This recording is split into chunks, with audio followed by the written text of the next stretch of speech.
رہا ہے کہ معاشرت عبادات کی طرح ہے، عبادت کی طرح ہے۔ معاشرت خوبصورت نہیں ہوگی، تمہارا دین خوبصورت نہیں ہوگا۔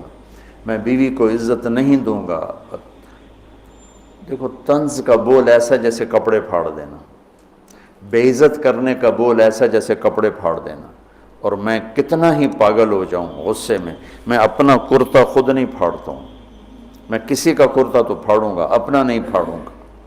تو میری بیوی میرا لباس ہے، مجھے غصہ چڑھا ہوا ہے، مجھے گلہ آیا ہوا ہے، تو میں لباس پہ ہاتھ نہیں ڈالوں گا۔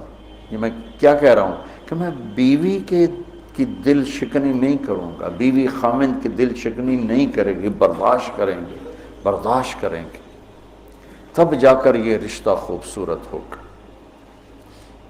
دنیا میں کسی بھی رشتے کو باقی رکھنے کے لیے برداشت کے سوا کوئی قانون نہیں، اور اس رشتے کے لیے برداشت سب سے زیادہ ہے کہ برابری کا رشتہ ہے۔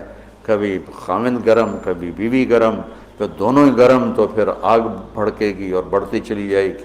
ایک بچہ مجھے آ کے ملا ملتان سے، ٹاپ کیا اس نے پورے پنجاب میں ایف ایس سی میں، تو کہا جی میں 2 دفعہ خودکشی کی کوشش کر چکا ہوں۔ میں نے کہا تم اتنے پڑھنے لکھنے والے بچے، تم کیوں خودکشی؟ کہا جی میرے ماں باپ دونوں آپس میں اتنا لڑتے ہیں کہ ان کی لڑائی سے بددل ہو کر میں نے 2 دفعہ خودکشی کی کوشش کی۔ تو میرے نبی نے 11 گھر آباد کر کے ہمیں زندگی سکھائی ہے کہ اس خوبصورت رشتے کو کیسے نبھانا ہے۔ اس خوبصورت رشتے کو عبدالحی صاحب رحمۃ اللہ علیہ، ڈاکٹر عبدالحی مفتی تقی صاحب کے شیخ اور رفیع صاحب کے، ان کی کتاب میں واقعہ میں نے پڑھا کہ ایک مرید کے ہاں گئے تو کھانا بڑا پسند آیا، تو فرمایا کس نے پکایا؟ کہا جی بیگم نے کہا بلاؤ۔ ان کی بیگم آ گئیں تو ان سے فرمایا کہ بیٹی آپ کا کھانا بہت بڑھیا تھا، تو بہت اچھا لگا، آپ کا شکریہ ادا کرنا تھا۔ تو وہ زاروں قطار رونے لگی۔ تو ڈاکٹر صاحب نے کہا اس میں رونے کی کیا بات ہے؟ کہا جی آپ کے مرید کے پاس 30 سال ہو گئے، کبھی ایک لفظ اس نے تعریف کا نہیں کہا۔ 30 سال میں ایک لفظ کبھی نہیں سنا کہ ماشاءاللہ بہت اچھا۔ ایک دوسرے کی تعریف کرو، بیوی خامند کو دیکھے تعریف کرے، خامند بیوی کو دیکھے تعریف کرے۔ اچھا لباس پہنا ہے تعریف کرو، اچھا لباس پہنا ہے بیوی کے آپ بڑے اچھے لگ رہے ہیں، خامند کے آپ بڑی اچھی لگ رہی ہیں، اور ایک دوسرے کے لیے تیار ہو کے رہو۔ ایک تزینوا لنسائکم، اپنی بیویوں کے لیے زیب و زینت اختیار کرو۔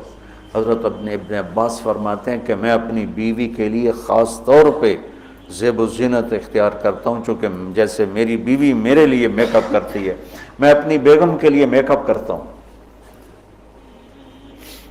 اب اتنے بڑے بڑے پگڑ تم نے باندھے ہوں تو تمہاری بیوی ویسے ہی ڈر جائے گی۔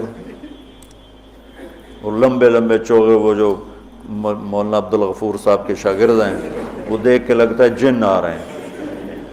اسلام کو اس طرح خوبصورت کر کے پیش کرو کہ دیکھنے والوں کو کشش محسوس، دیکھنے والوں کا بول ایسا بولو۔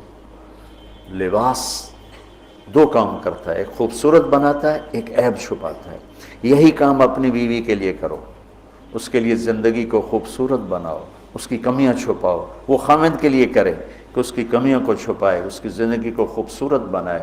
تب یہ سارا کچھ لفظ لباس ہے۔ 3را دن ہو چکا ہے میں آپ کو لباس لباس لباس پر، کہ یہ بہت اہم مضمون ہے۔ آپ سب فارغ ہونے والے وقت کے زیادہ قریب ہو چکے ہو، ابتدائی سالوں سے آگے انتہائی سالوں میں آگے، آپ سب کی بہتوں کی شادی ہو چکی، بہتوں کی انشاءاللہ اب سب کی ہو جائے گی۔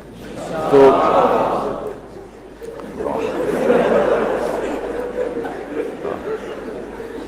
مولویوں نے شوق چڑھے ہے شادی